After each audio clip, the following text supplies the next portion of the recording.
Ok, nous voilà armés maintenant pour étudier les séries de fonctions. Et c'est là qu'on va avoir les résultats un peu les plus éclatants de la théorie d'une convergence pour une suite de fonctions, hein, notamment pour la convergence uniforme. Et vraiment, cette partie-là sur les séries de fonctions va consister à traduire dans le cadre de séries tous les résultats qu'on a établis sur les suites de fonctions. Donc il va y avoir beaucoup de théorèmes. En fait, ces théorèmes, on les a déjà démontrés. À chaque fois, la preuve, ce sera une ligne. Et dans le cadre que je vais exposer désormais. Donc, on va se donner une série de fonctions. Donc, dans cette partie, on se donne une série de fonctions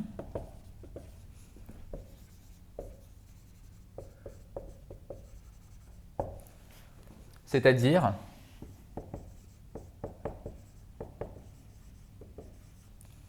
qu'on se donne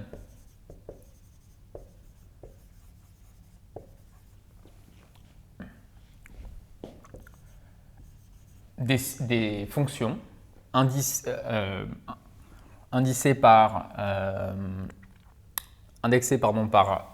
indice k, on va utiliser la notation k parce qu'on va sommer de k égale 0 à n, uk.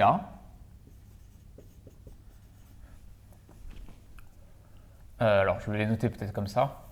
On se donne des fonctions uk où k appartient à n. Alors ce sera parfois k appartenant à n étoile ou pour k plus grand que 2. Selon les applications. Et on considère, donc c'est quoi considérer la série de fonctions des uk, la somme des uk, la suite de fonctions,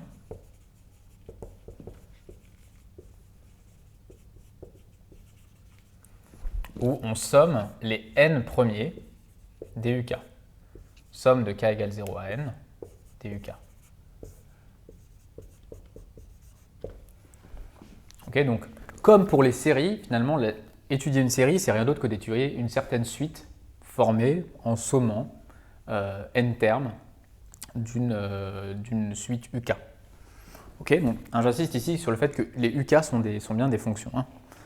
Ok, donc sont des fonctions UK, définies hein, toujours sur notre ensemble D, là, définies sur D. Ok. Et dans ce cas-là, on parle,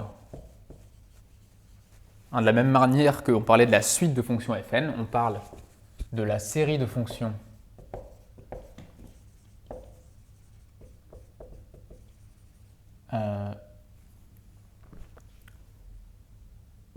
de terme général UK, notée somme des UK. Ok, donc j'insiste hein, ici sur cette notation, la somme des UK. Quand on écrira ça, on sous-entendra la série de fonctions, hein, parce que les UK sont des fonctions ici, et non pas des réels. Alors, on notera, donc dans cette section, je vais toujours noter, on notera Sn égale la somme de k égale 0 à n des UK pour n appartenant à n. Ok.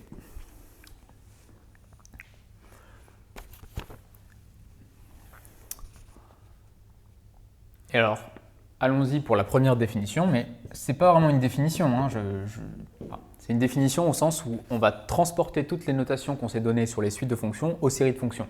Donc quand on va vouloir dire qu'une série de fonctions converge simplement, ça va signifier que la suite de fonctions associées Sn, celle-là, converge simplement.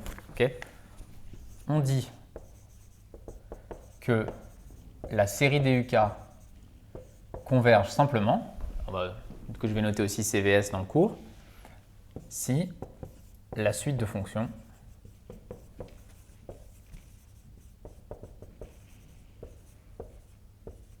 Sn, CVS. Mais très important, la particularité, c'est qu'en général, quand Sn apparaîtra comme une série, pour un x donné, Sn de x, c'est la somme de k égale 0 à n des UK de x, eh bien, la limite de Sn, si elle existe, on n'aura pas de formule. Hein. En général, contrairement au cas des suites de fonctions où on avait un vrai Fn sous la main, on regardait la limite de la suite, on avait un vrai f à la fin sous la main, ça ne va pas être le cas ici. Et on note alors, on dit que somme des UK CVS sur D, bien sûr, hein, si la suite de fonctions Sn CVS sur D,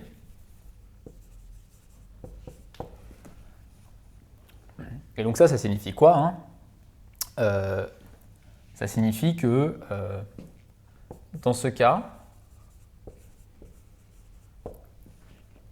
pour tout x appartenant à D, la série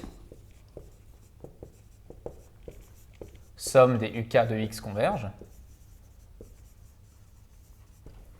Hein, j'insiste, le fait de dire que la suite de fonctions Sn converge simplement sur D, ça veut dire que pour chaque x, Sn de x, c'est-à-dire la somme de k égale 0 à n des UK de x admet une limite, et ça c'est exactement dire que la série somme des UK de x converge. Donc attention, hein, quand on rentre dans ce chapitre, il faut bien faire attention à ce qu'on écrit. Quand on écrit somme des UK sous cette forme-là, ça c'est la série de fonctions. Donc ça n'a pas de sens de dire somme des UK converge, ça ne veut rien dire ça. Somme des UK converge simplement, ça veut dire quelque chose, et il faut toujours préciser sur quelle partie elle converge simplement. Okay, donc somme des UK CVS sur D, ça a un sens. Somme des UK de x converge, ça a un sens, parce que pour un x donné, somme des UK de x, c'est une série numérique. Pour chaque x, UK de x, c'est un réel ou un complexe, et donc cette série-là, c'est une série complexe ou réelle, et ça a un sens de parler de sa convergence.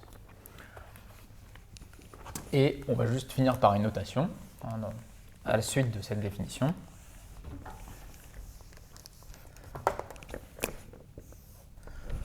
On note alors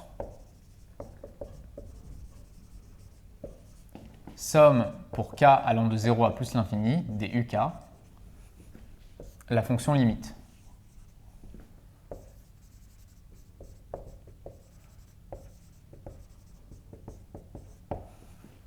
Donc pour chaque x, somme de k de UK de x converge. Vous savez que dans ce cas-là, en général, on note la limite. En général, on la note comme ça. Hein, c'est la base sur le cours des séries. La somme, comme on le note, somme de k égale 0 à plus l'infini des UK de x. Et donc, on a sous la main une fonction, la fonction limite, c'est-à-dire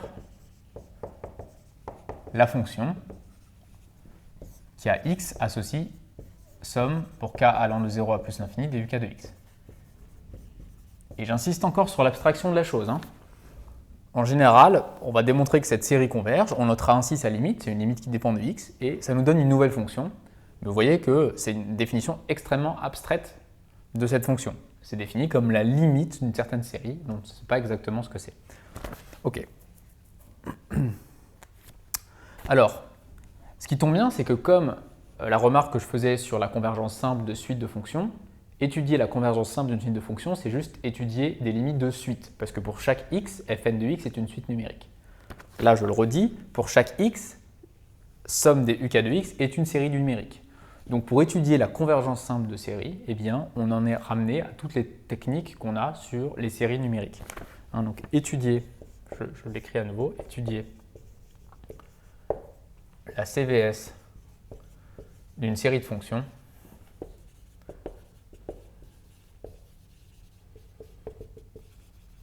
c'est étudier de la convergence de séries.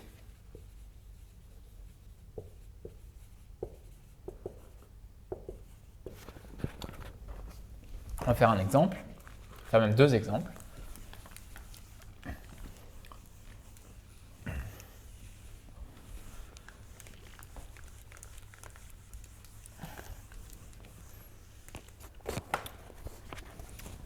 Donc, exemple. Alors, le premier exemple, on va prendre la fonction exponentielle. On va prendre UK de x. Ça va être x puissance k sur k factoriel. Ici, k parcourt grand N. Et puis, on va prendre x carrément complexe. On va voir que la fonction exponentielle, on peut la définir pour les complexes. Et ça, en général, un truc qu'on montre directement sur les séries. On va le revérifier ici très rapidement. Donc, qu'est-ce qu'on va faire pour étudier donc, la série de fonctions, la convergence simple de la série de fonctions? On étudie pour chaque x fixé la convergence de la série somme des uk de x. Donc soit x0 appartenant à C, ça il ne bouge pas ce x, il est fixé, x0 c'est un complexe fixé, c'est 2, c'est i, et donc vous voyez que du coup on est face à une série numérique toute simple. x0 puissance k sur k factoriel, 2 puissance k sur k factoriel, on demande la limite, on demande si cette série converge. Bon, et ben ici par exemple, comme on a vraiment naturellement un produit, on a une puissance et k factoriel c'est rien d'autre qu'un produit, un critère adapté ici c'est le critère de D'Alembert. Donc si je calcule module de uk plus 1 de x0 sur uk de x0, encore une fois, si ça vous perturbe, n'hésitez pas à appeler vk égale uk de x0, et on est juste en train de faire vk plus 1 sur vk. Et bien ça vaut, beaucoup de choses se simplifient, et il vous reste simplement module de x0 sur k plus 1. Donc quand vous formez le quotient vk plus 1 sur vk pour la suite qui vous intéresse, c'est-à-dire uk plus 1 de x0, vous obtenez ça, et ça tend vers 0 quand k tend vers plus l'infini. Donc, par le critère de D'Alembert,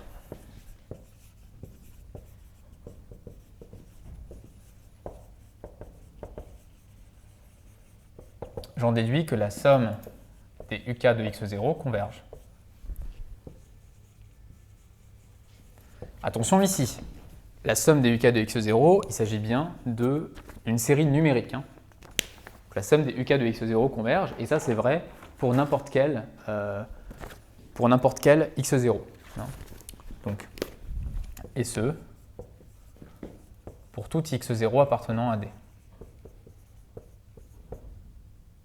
Alors ici, D, c'est C.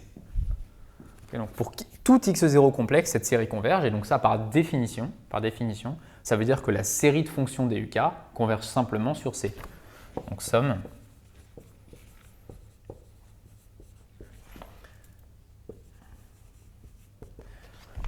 la somme des uk converge simplement sur tout le plan complexe. Et ça, on dit, et sa limite, on appelle sa limite l'exponentielle.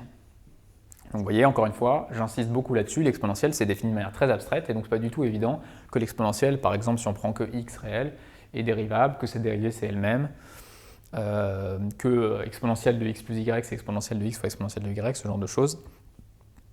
Enfin, cette question-là, c'est vraiment une question sur les séries.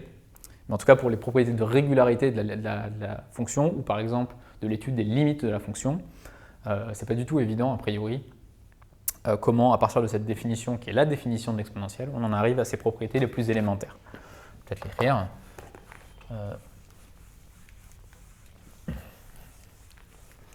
On note exponentielle, l'application qui a x associe somme de n égale 0 à plus l'infini de x puissance n sur n factoriel. Okay. Donc défini sur C.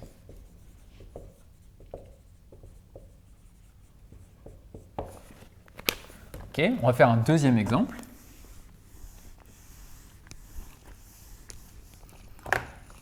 Deuxième exemple, ça va être uk de x égale 1 sur k puissance x. Ici, on va prendre x appartenant à 1 plus l'infini. Et du coup, ici, k appartient à n étoile. Donc là, on s'intéresse à la somme des 1 sur k à une certaine puissance. X, c'est notre paramètre qui vit dans cet intervalle-là. Et on s'intéresse à la série de fonctions des uk. Donc pour la convergence simple de cette série de fonctions. Donc, la convergence simple, c'est regarder de la convergence de série. On fixe x0 et puis on se demande si la série converge, la série des uk de x0. Donc, soit x0 appartenant à ce que je vais appeler D comme d'habitude, soit x0 appartenant à D. Vous voyez que là, j'ai un truc de la forme 1 sur n puissance alpha, 1 sur k puissance x, et x est strictement supérieur à 1. Donc en fait, j'ai simplement une série de Riemann. La série des 1 sur k puissance x0 converge, série numérique, les séries numériques somme des 1 sur k puissance x0 converge comme série de Riemann.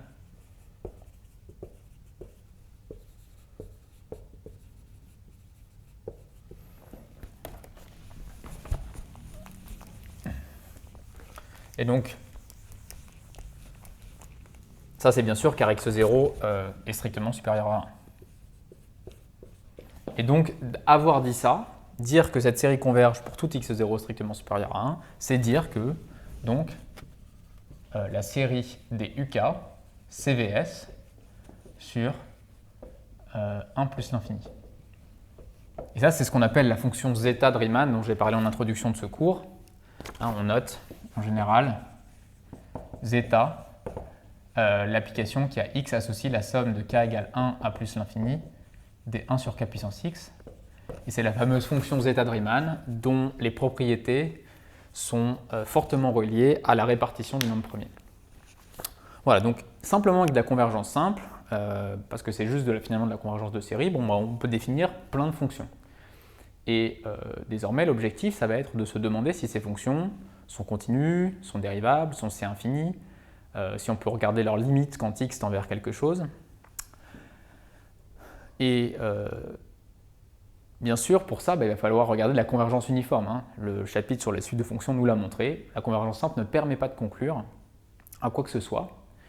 Et donc, on va regarder ce que ça veut dire que la convergence uniforme pour une série de fonctions, et on va voir que ce n'est pas un outil très agréable à manipuler. C'est le bon outil, entre guillemets, pour avoir tous les théorèmes qu'on a vus sur les suites de fonctions, mais malheureusement, on va voir qu'en général, quand on est face à une série de fonctions, regarder sa convergence uniforme, on ne sait pas faire, c'est trop dur, on n'a pas vraiment de manière d'aborder la question, et donc ça va nous mener à la notion de convergence normale. On aura une troisième notion de convergence qui n'a du sens que pour les séries de fonctions, et on va passer pas mal de temps dessus parce qu'on va énormément l'utiliser.